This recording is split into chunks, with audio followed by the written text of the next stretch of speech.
Hey guys, it's me again with another YouTube video.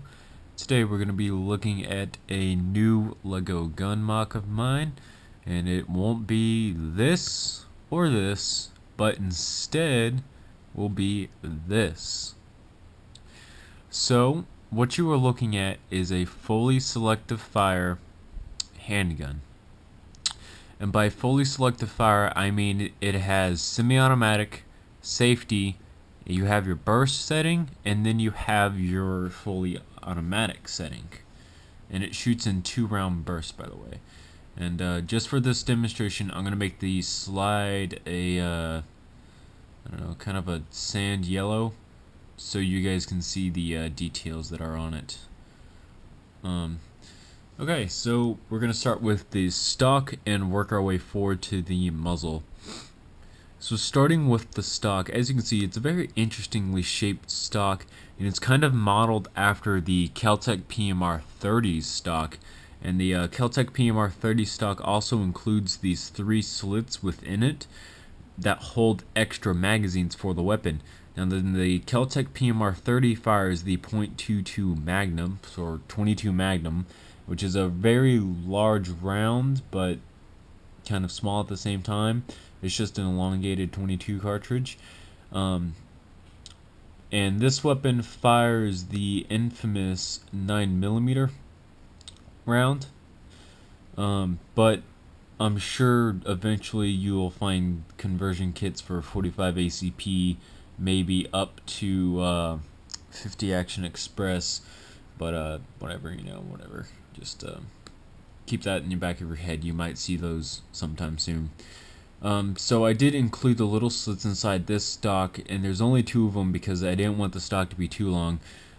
But these 2 slits do fit some extra magazines for the weapon, so you're always carrying at least 3, and you could spend 1, drop it automatically, drop 1 out of here, and then load it instantly because your magazines are pretty much right next to each other. The only thing I kind of don't like about the stock is the fact that right here it just doesn't connect, and that's because LDD is stupid and it doesn't let you automatically connect the bending pieces properly, and it just kind of screws you over at this point in time. So I kind of don't like that, but hopefully they'll fix it soon. There's some side detail here. It's just a gray piece here, gray piece here. This large gray piece on the back is your butt pad to control your recoil, and it's nice and large to give the shooter nice, comfortable control of the weapon, because with such a big butt pad like this, and most of it's rubber, all your recoil is absorbed in here instead of your shoulder. This gray pad up here is actually the cheek rest. It's also made out of rubber, so it's not going to bother you too much, and it'll absorb some of the shock that goes against your cheek as well. So your face will likely stay behind the sights instead of wandering off and messing up and your aim being thrown off. And then it's connected to the main body with these pins right here. It's not removable yet, but eventually I'll make it so that it is. But just as of right now, I haven't made it yet.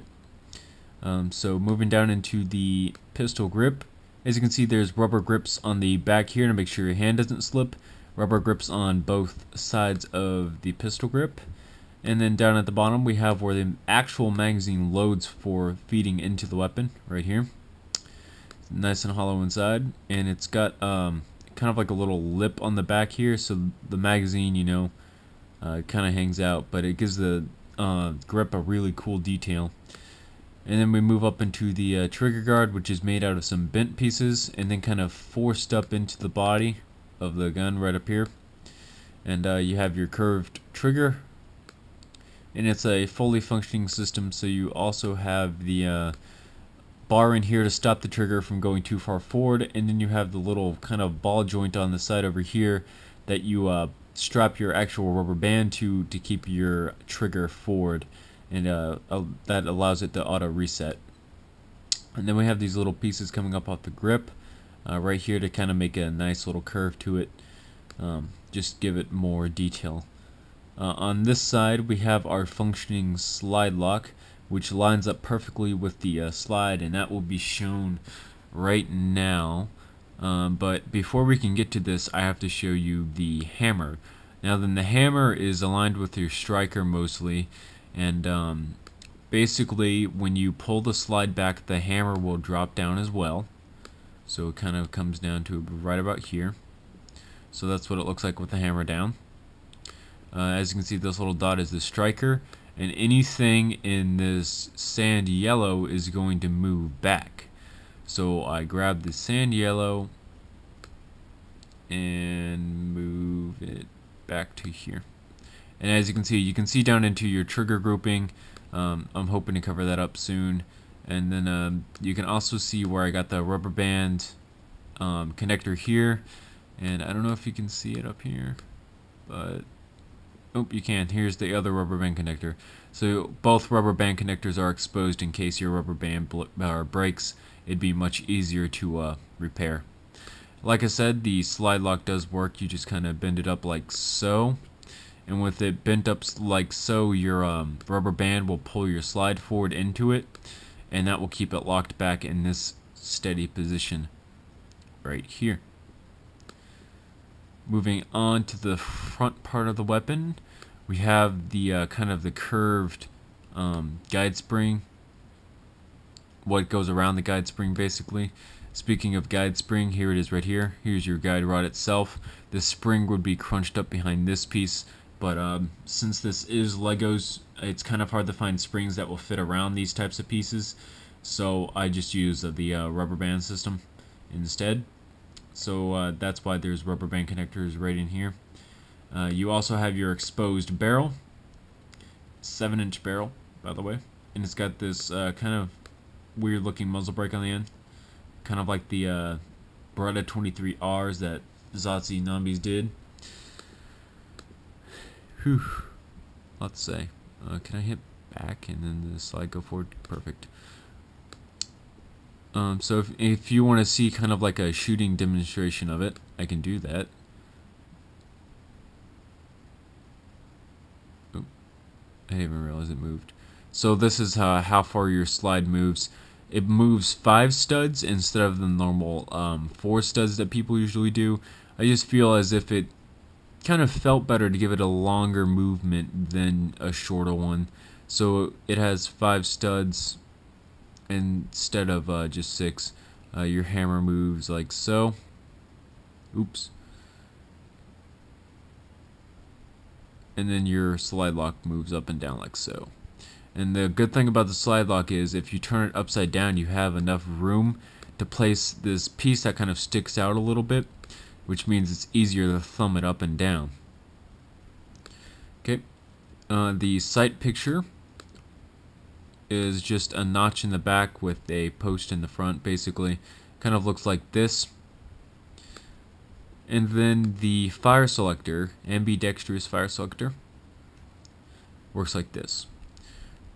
Down for safety, diagonal for semi-automatic, all the way over for burst, and then diagonal upwards for fully auto. So we're going to go ahead and put it in safety.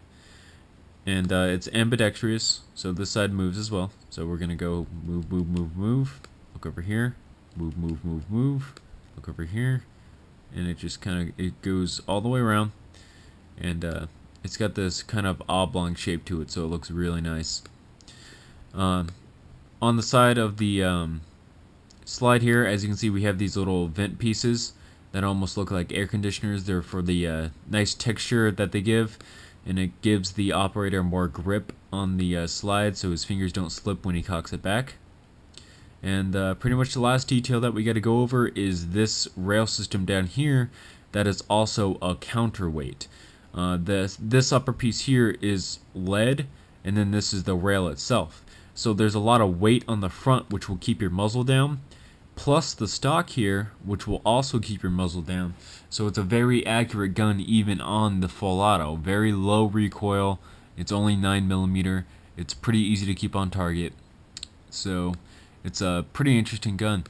And yeah, it's almost an ambidextrous gun, to be completely honest. Triggers on both sides, honestly. The shell ejection port tends to go straight up instead of either to right or left. As you can see, it's kind of notched out on both sides. Ambidextrous fire and safety selector, hammers on both sides. The only thing that's not on both sides is this slide lock, and that's not that bad because even if you're not a right-handed shooter and you can thumb this down, if you pull back on the slide just a little bit more and then release it forward, it will automatically push the slide lock down like you would see on, I believe, a M9 made by Beretta. Beretta M9, I believe if you pull on the slide, even with it locked back in position, it will move back about a millimeter, and then when you let go, it will push the slide lock down, so you don't have to thumb it. So it's pretty much a fully ambidextrous weapon. Like I said, this fires 9mm cartridges, and maybe in future versions I'll do a 45 or a 50 Action Express version.